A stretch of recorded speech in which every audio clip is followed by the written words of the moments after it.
Good morning. Welcome to each and every one of you. How are you guys doing this fifth day of February 2026?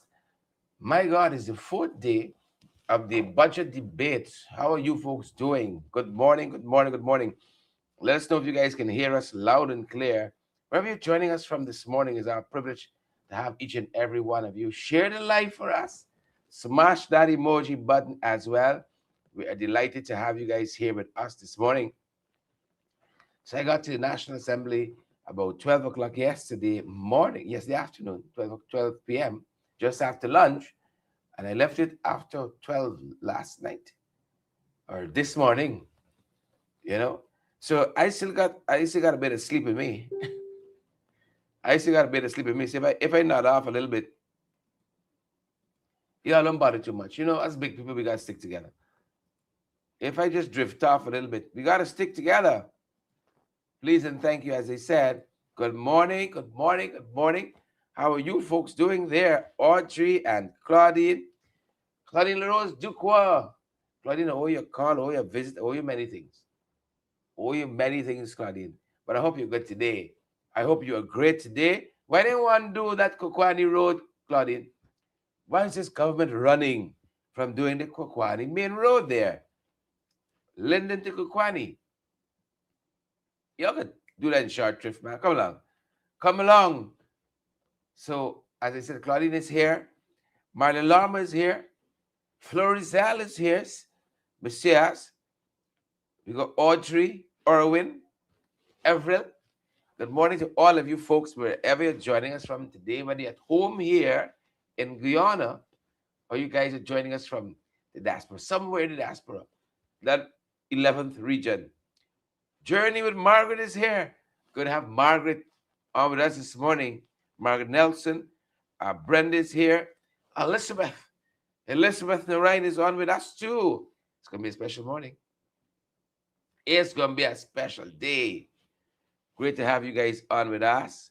As you know, we're still in this debate period, the passage of the national budget. We're still in that period, folks. We had the budget read uh, not this week, but last week, Monday. And then we have been debating the content of the budget. And the next week, we have the scrutiny of the estimates, line item by line item. We go through it and get an opportunity to pose questions to the ministers, what they've spent, what they intend to spend now. You get a chance to quiz them on that. Erwin and Mike and all the other folks, hope that you guys are good. Let's start this morning with Amanzo Walton is here. I want you to hear an excerpt from her presentation yesterday talking about where foreign affairs is currently in our country and where it ought to be. She picks up on some of that, talking about the fact that sovereignty is not is built. It's not declared, right? Sovereignty is built. And you've got to be prepared to do the hard work. Yet another year, I was very surprised by the Minister of Foreign Affairs. I was very surprised by the content of his presentation. 5 years later, you all get researchers, you got assistants, you got this and that. He gave a better presentation. He did not rise to the occasion. He did not rise to the occasion. And he spoke after Manson. Did not rise at all. So I was quite surprised by that. As we begin this morning, happy to have all of you on with us. As I said, here is the Member of Parliament out of Forward Guyana Movement, Amanzo Walton is here. Take a look, folks. Sovereignty, that ability to make our own decisions and have those decisions respected is not a press statement. It is a capability, Mr. Speaker. It's a capability that's grounded in law, it's grounded in diplomacy, it's grounded in institutional strength, international legitimacy, and that capability has to be deliberately built. It just does not happen by chance. Mr. Speaker, our sovereignty rests on the strength of international law, credible diplomacy, strong institutions, and alliances that reinforce our legitimacy. This is why, Mr. Speaker, our sovereignty has to be treated as a matter of capability and as a matter of preparedness.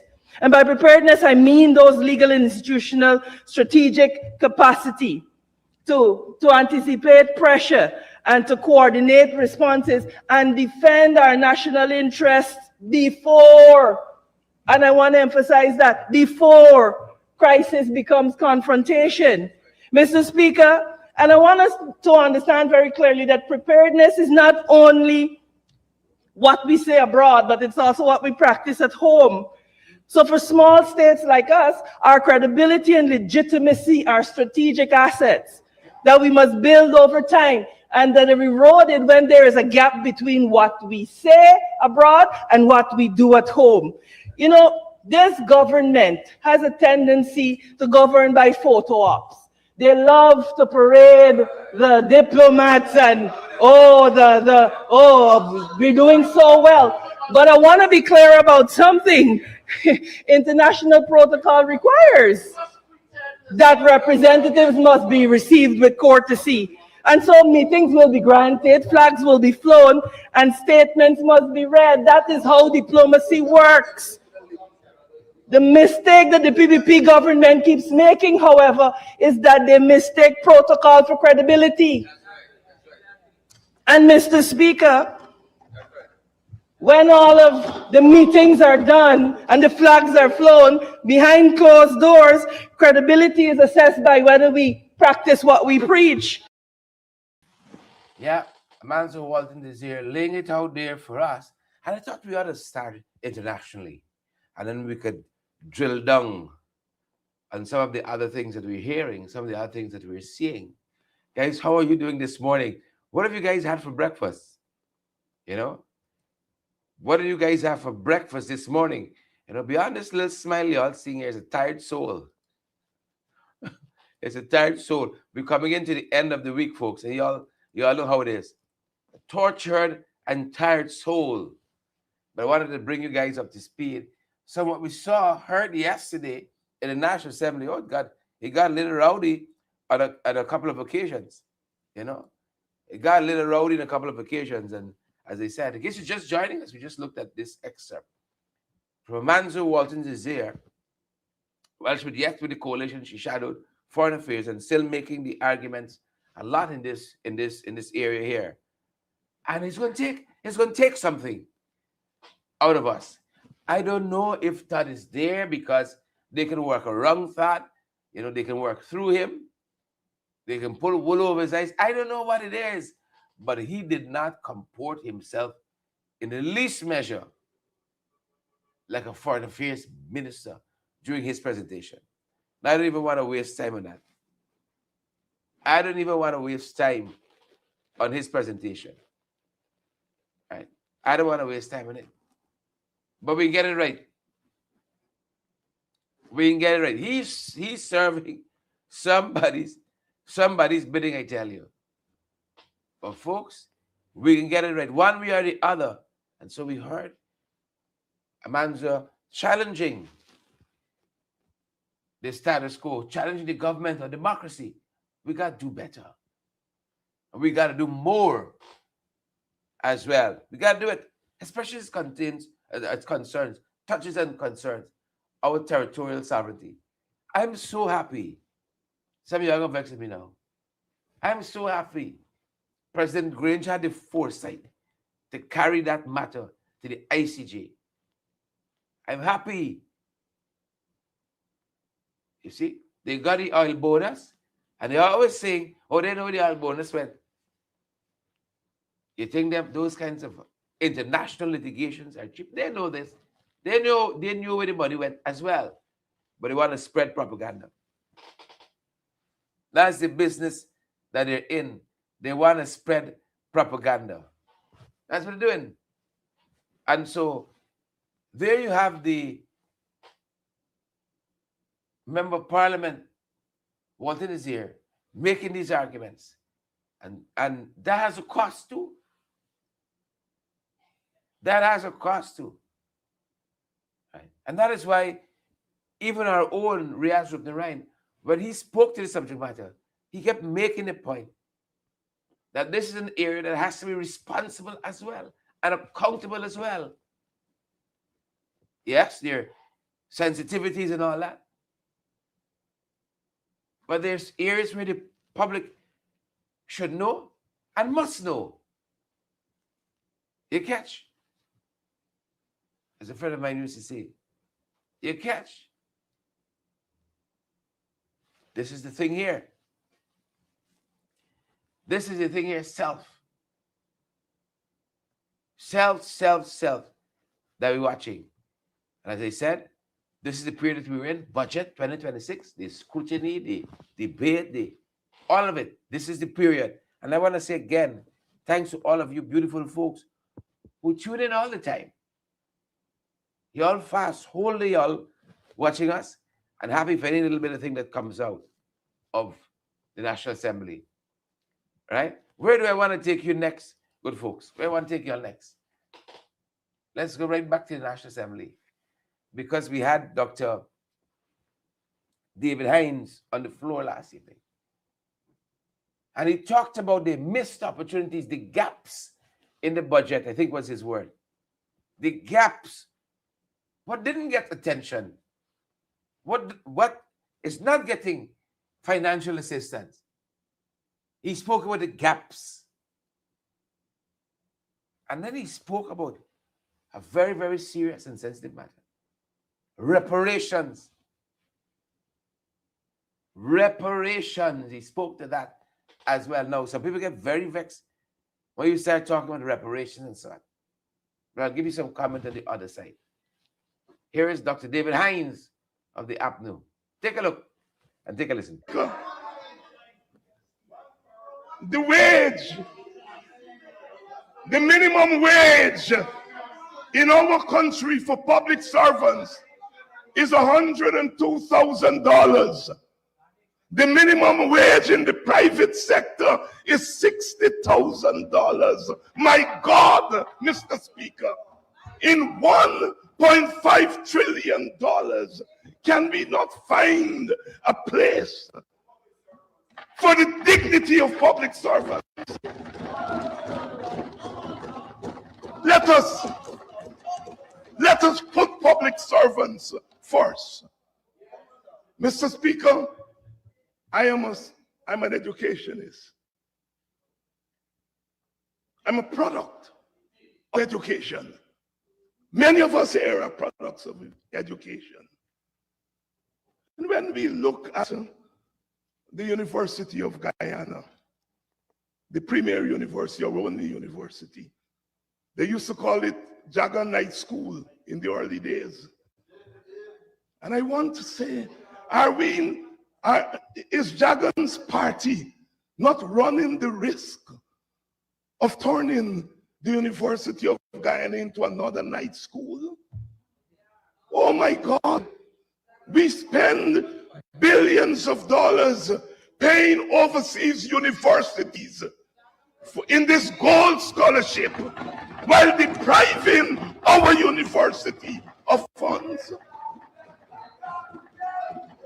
Can the University of Guyana, I know the University of Guyana can provide some of those degrees that the gold scholarship is sending our students abroad for.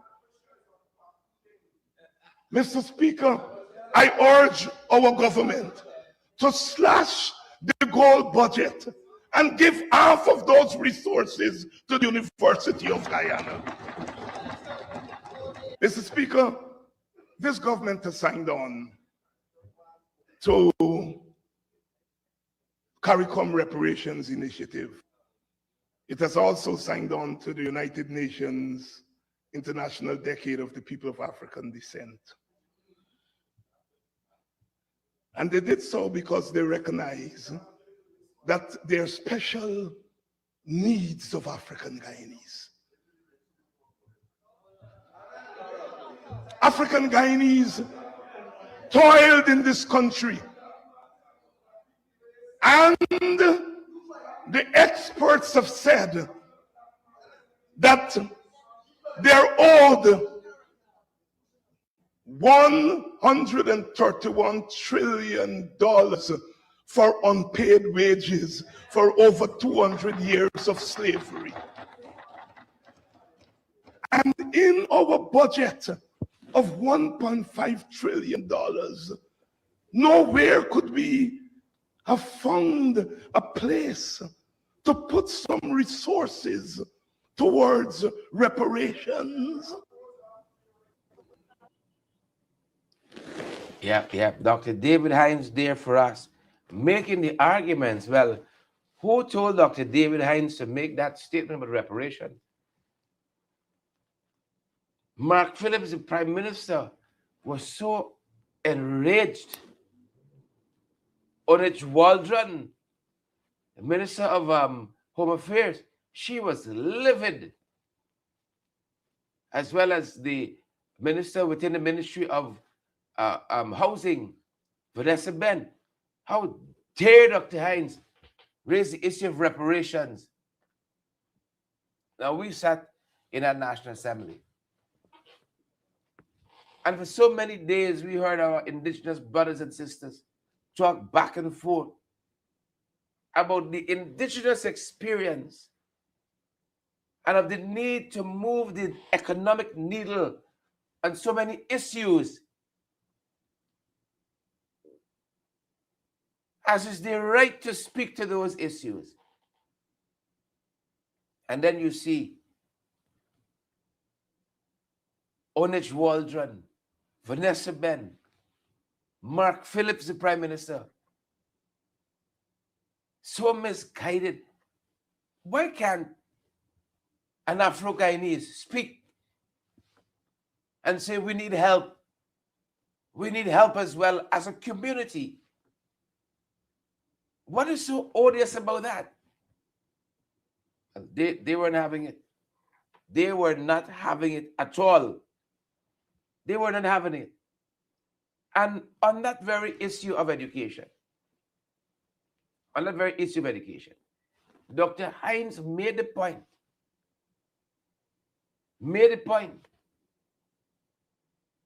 that Cherry Jagan in his early years, if not formative years, he was part of an education system that he was critical of. And I use that to say, here is this instance of Win Member of Parliament, Mr. Barker. He said gold has some challenges. Here are the challenges. Here these boys can say, you graduate from gold, how you by attacking gold? And now they say the gentleman drop out. All kinds of things. How you going to attack gold? And you get a whole PhD from gold. Again, Dr. Hines made a point that Jagger was part of an education system that he was critical of. Maybe you're the best person to be critical of it. And that is why we always say, those persons who support the PPP and who watch us, you all have a greater responsibility to hold them accountable.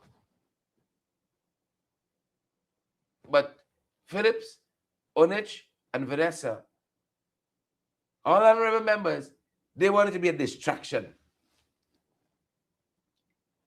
What is so right that an Indigenous brother can say, truly house, we want to move on from there if we want to move on from there. Right? But it must not be a non-choice. We want to have options.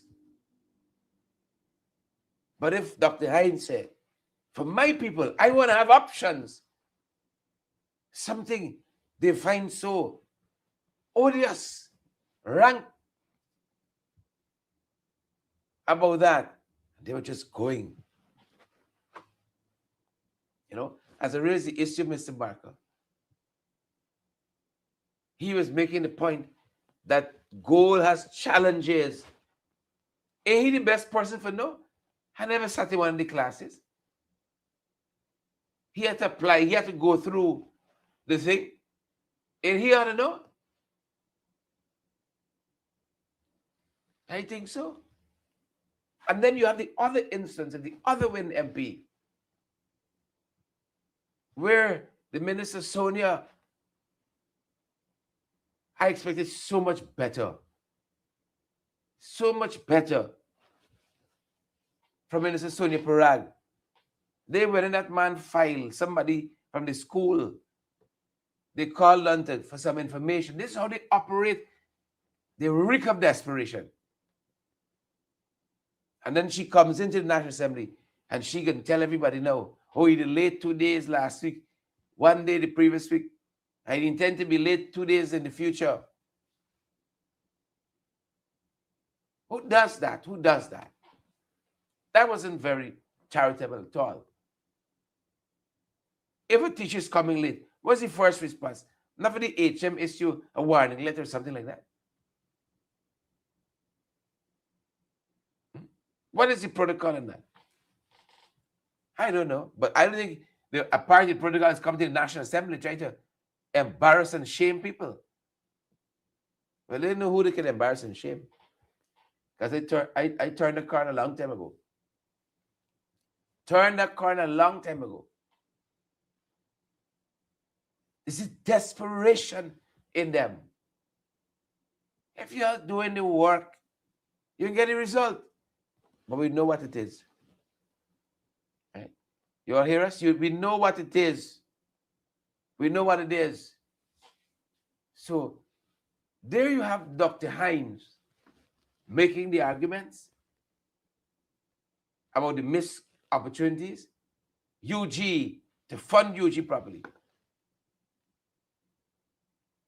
We got to fund our state institution properly. And then here is MP Finance making the arguments for a community of people.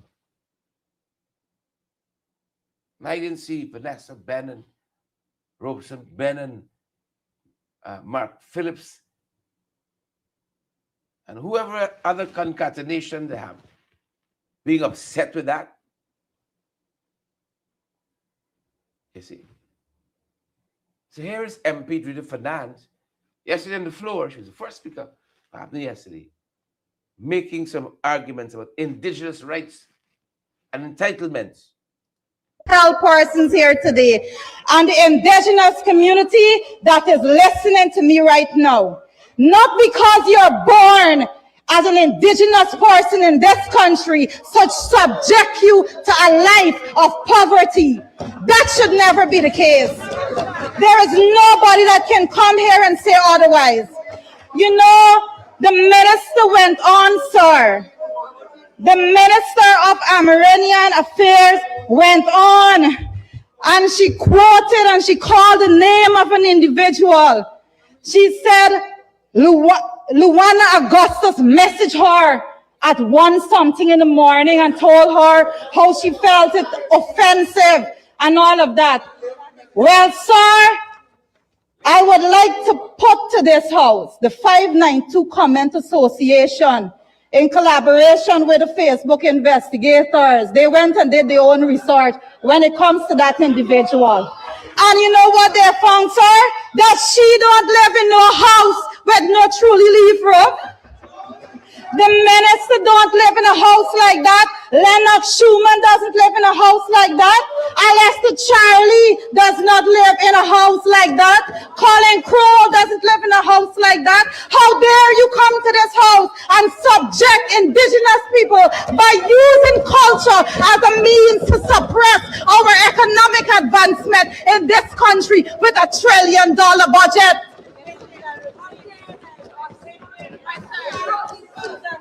You want to come and show culture. When is it?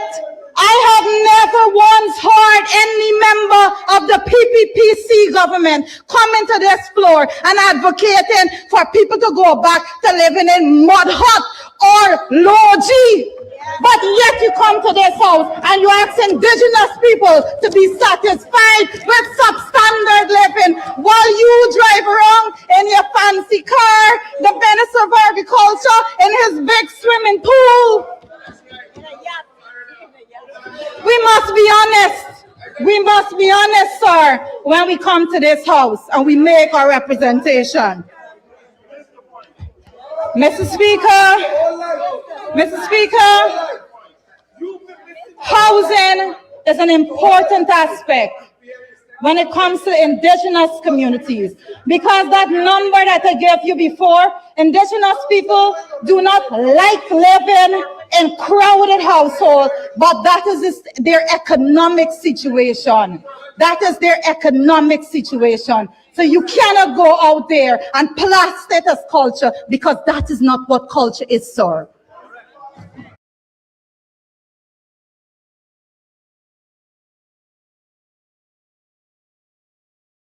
We don't we pull no punches, take no prisoners, don't suffer fools gladly, making the arguments there.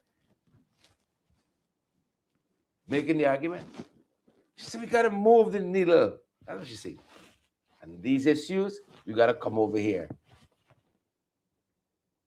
And that is our experience, being part of an indigenous community, nation in this country.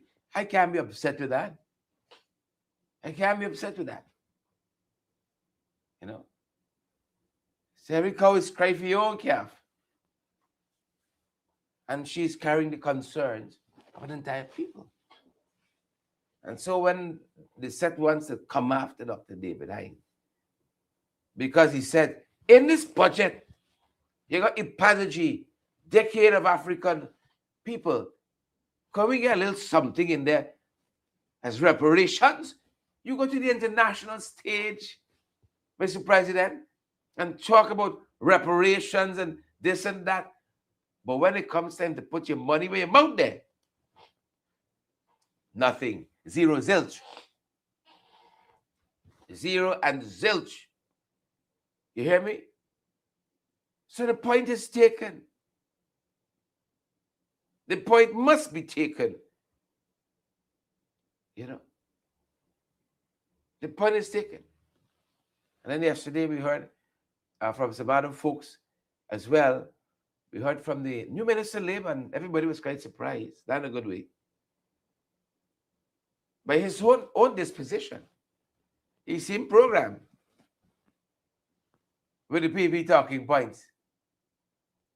Right? You know, I like when somebody just come, they join your family, and they're the ones say, no, we got to make this family great again. You just come here and say, well, you know what we? You won't just woke up and start smelling coffee. Some of you smell your sweat. Well, you know what we? You know, instead of him putting forward what is in this budget for his ministry and why, how is that going to affect the lives of the citizens of this country? No, the app knew this and the app knew that, and in 2021 and 2015 and well, you know about us. You know, and everybody said, oh, we wished him. We thought he would have been so different. You know, he was going to be so different. But here he was down. And a lot of fake news in what he said about job creations too. A lot of fake news. Because they're counting a lot of part-time employees, like the 10-day folks, as being full-time employees. That's part of what they're doing. That's why we got to watch them. That's why we got to scrutinize them. That's why we got to drill down deep. That's the work we got to do. And nothing less will do. That's the work we got to do, Waverly and Lynette, Paulette and Mark, I and Yonette. Drill down in them. Patricia, down. That can take all of us, eh? That can take all of us and then some. Then some. That being said, folks, back to the National Assembly. Had our colleague Ganesh Mike Paul on the floor yesterday as well, making some fantastic argumentations. Where the money there? Look, we budgeted this thing here last time, 2025. Look, y'all say y'all spend it out. But with the thing there, I can't find it. We agreed you can have this money. And we seeing it as spent. But when I go and look in the corner for the building, I ain't seeing it. That's the argument he was making. As a very, very serious matter. Very serious. Making the arguments, folks. Making the arguments. MP Ganesh Maipol, making the arguments for us. Take a look, folks. Take a listen. Take a look and take a listen. I was a little preemptive there. People, that is, Mr. Speaker. They merely see people getting rich at their expense. This is not a fight against businesses. It is a call for fairness. This budget creates two Guyanas, one accelerating with opportunity and the other fighting for survival. Mr. Speaker, I turn my attention to the Ministry of Local Government and Regional Development.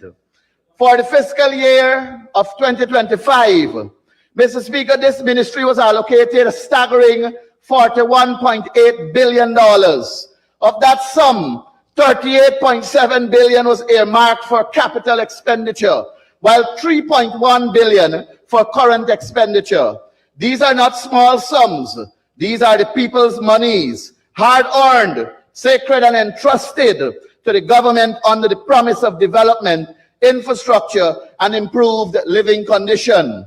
Mr. Speaker, under the capital profile alone, $2.7 billion was reportedly spent, approved by this Honorable House, on the clear assurance that tangible, visible, measurable works would be delivered. We were told that there was going to be a design and supervision consultancy for Border Green, amounting to $40 million, 260 million for phase 1 of Border Green, 50 million for the rehabilitation of the East Rumvelt Market, 100 million for the rehabilitation of the La Penitence Market, 75 million for the green space at Merriman's Mall, and 200 million for Stabrook Market.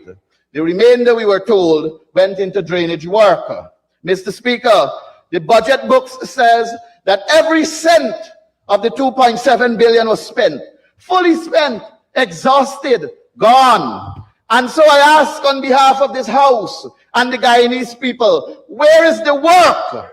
Where is the 200 million worth of rehabilitation at Stabrook Market?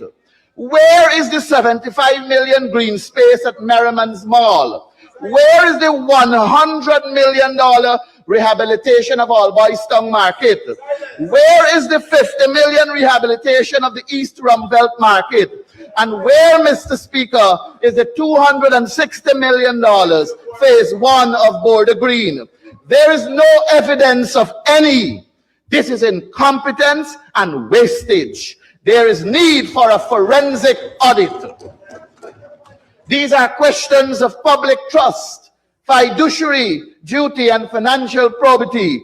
The minister must rise in this House and account for every dollar.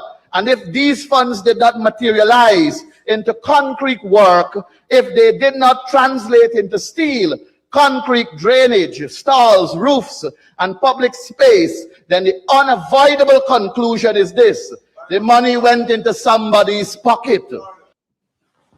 Pim, pim. Pim, pim. Money gone in somebody's pocket. Money gone in somebody's pocket. You see, let me make this larger point.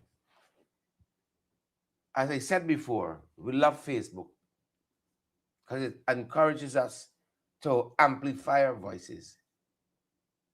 And social media broadly, we love it. But social media activism has its place. You see what Ganesh talking about there? You got to go in them books and look for that. You got to know you're looking for number one. Know how to look. What you're looking for and how to look. And you got to go in them books and connect the dots. You got to stay in touch with people on the ground that are willing to come forward and say, I know they're doing foolishness. Look, bap, bap, bap, bap, bap. You don't just wake up one day and say, oh, this, it was not done, and that was done, this wasn't done. You got to know what you're doing. And I believe some people taking this thing seriously, you know. I don't believe some people taking it seriously. How'd you know what I said? Anya, Patricia, Wendy, Elizabeth, you understand what I said? Somebody messing with the thing. You know, I was just telling you all about the young MP first presentation, his maiden presentation. He come and he apnea this and apnea that and apnea the next. Oh, he say, y'all saying we ain't putting people first. Where you going to fire?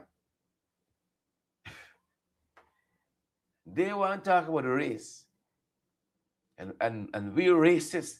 At the minute they open their mouth, you could hear. He's Afro-Guyanese. He got to talk about fire. If you listen to Vanessa Ben last night, do you all remember?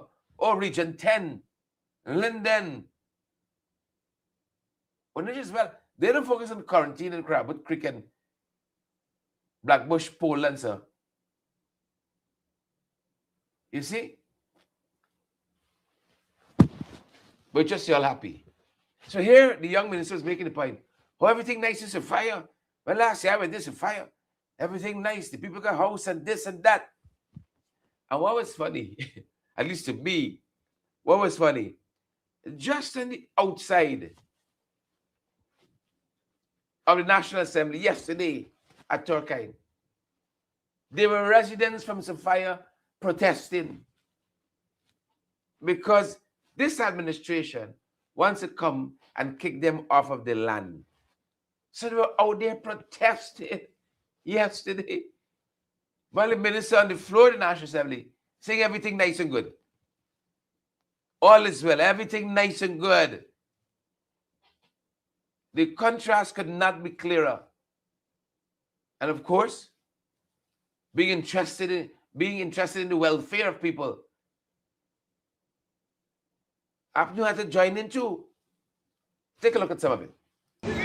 Justice! We need justice! We need justice! We need justice! We need justice! We all want justice! We want justice! We all want justice! We need justice! We need justice! We want justice! We must get justice!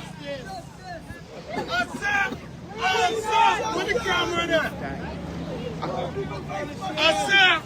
We also need the remedy that Auntie Susan used. All of the working for you. Yeah, we want justice! Justice!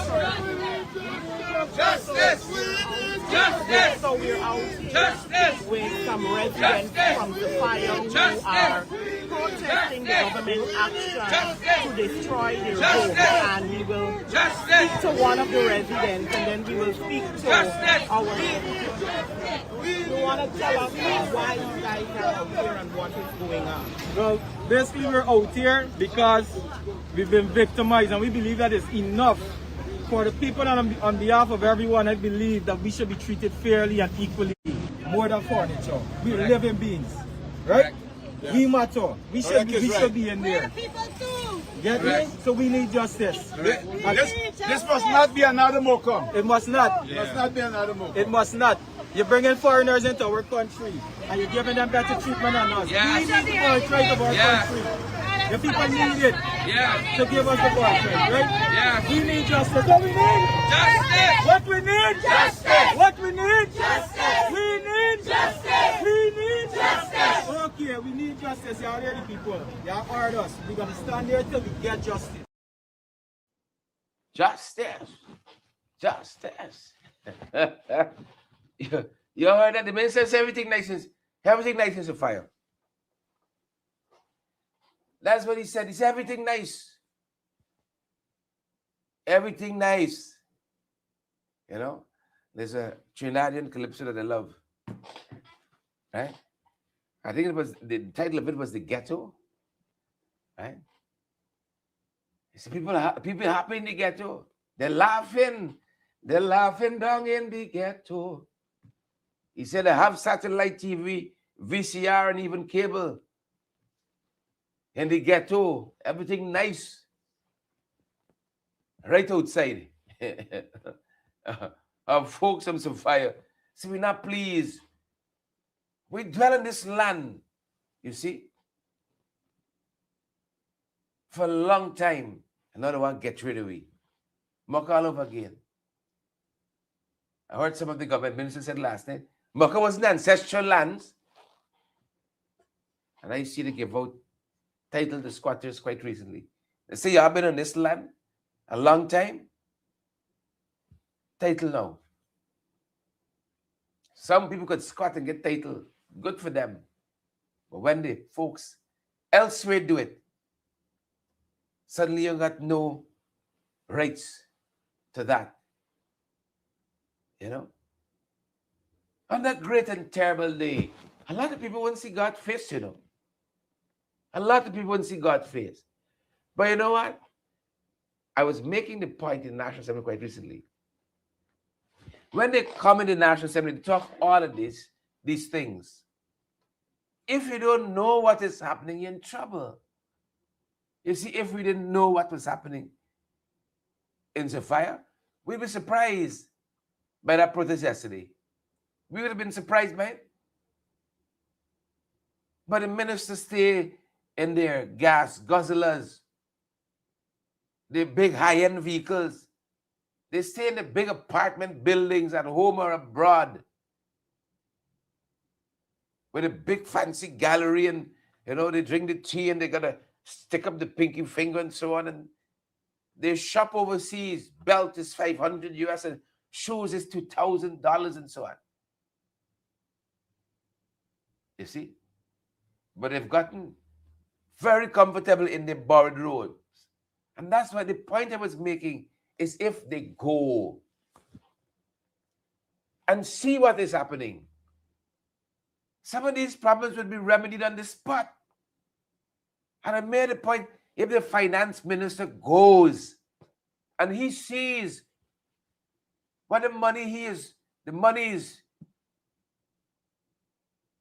helping to pass in this budget, it's going to do, God of mercy, it will haunt them. But they don't move around. They don't go no place because they get big now. You see? And so they don't know what the problems are. And as we said, the further out you go, the worse it gets. You know, went to Jowalla, Middle Mazaruni. There's a school there that was being built by Sheriff. It was behind a long time. Probably still behind now. You know, such kids are being deprived. Some of these contractors get the full advance, the full amount of the money as an advance. So they could go mobilize equipment. They could buy a combine, you could buy an excavator. You see? Use a contractor, use a carpenter, you got no tools. So the man give you the work. You got buy your tools, plus pay you. That's the scampishness.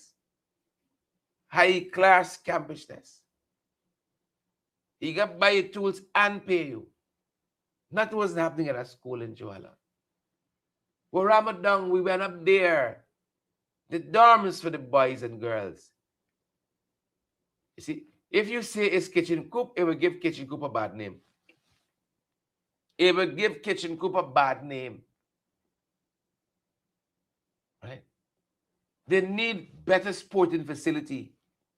And when I visited Ramadan, the education minister and minister of sports hadn't visited in 5 years. Being in government, that area has a huge sporting activity on a yearly basis. People come down to Ramadan for that sporting event from all indigenous communities in the Mazaruni. And the Minister of Sports never went once. Minister of Education never visited the area once in 5 years. They don't go no place. If the Minister of Education went to the Mazaruni and see that school at Jowalla and the other schools, the snail pace, if any pace at all, attention being placed on that and those facilities, they'll be rectified immediately. As you know, we've been to Letem, Region 9 broadly. At Tabachinga, that school, super behind. Napi, coming along, but still behind. You know, you get into the Pakaraimas, same story, right? Karasabai Secondary School, behind. And we just about education.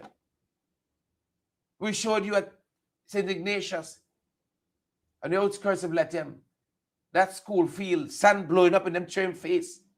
Because it's Amerindian, you can't get proper track. Come on, folks. But as I said, they don't go no place. So they don't know what the money going to do. They ain't inspect it. The foreign affairs minister have another title as auditor. Because you see the money, you should have some kind of concern how it's being spent. But you're not seeing that. That is one of the issues I was raising in the National Assembly quite recently. Take a look. Take a look, guys. Take a listen. Things that are happening that are being glossed over in the process. And Mr. Speaker, I get the sense of when I see where the budget speech went and where the budget estimates are, that again, there's a disconnect. And part of the problem is we do not have in a finance minister, well, the senior minister in the office of the president responsibility for finance actually saying who actually goes around to see what the money he is requesting is doing in this country. That is the problem we have. They stay in their ivory towers, in their $80 million Volvo vehicles, and they pontificate while the people's money is being wasted. And that is why Dawn can tell us what is happening in Waramadong. That is why she can tell us what is happening in Karasabai with the secondary school. That is why we know what's happening in Tabachinga. But billions of dollars that are wasting away. And then you come back and you ask for billions more, and you say we're doing all this wonderful work. You don't go wrong. And so the honorable member comes and he tries to ridicule Mr. Cruz. He wants to tell Mr. Cruz how to be an Amerindian, Mr. Jacobs.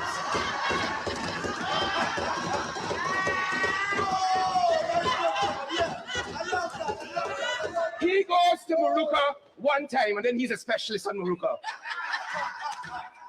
And for 23 years, the Marookans have endured that road from Maruka to the other end of it. What is the name of the place? Kwapana. You have endured that road. I went on that road. We going down a hill. The car started going sideways. Spin around 3 times. And you know how the government goes from Maruka to Kwabana? They fly. They fly in the chartered planes. That is why the road isn't fixed. They fly. Chartered planes. And he's a veteran. Never played international cricket a day. But he's a veteran. You know why the honorable minister went and opened the Parima airstrip? Because when he opened it the first time, the first plane that landed sunk in the airstrip. Y'all are wasting taxpayers' money in this country. Don't come and tell us you have bring down the cost of food and you have to fix the airstrip twice. That's right. Don't do it. That's right, Sherwood. Beat. All right. Gotta learn to be a little kind, you know how? Let's leave it there. Gotta learn to be a little charitable. Let's leave it there today, folks. We're gonna see you guys back on our next broadcast. Good to see so many of you in the live this morning. Ursula and Beatrice and Marlon and Janice and Wendy. That last video is on my Facebook profile. Search my name on Facebook, Sherrod Duncan, and you'll see this right at Credible Sources page 2. You know, if you want to look back at it and smile a little bit, start the day with a little lightness. Folks, thanks for your love. Thanks for your support. When you're not seeing me on here because of the National Assembly, doing the people's business. Your business. I assure you, I don't want me shirking on this walkie, on this job. Naomi says I'm her spirit animal. Guys, have a great day. Have a great day. We're going to see you guys back on the next broadcast. Take care. Stay.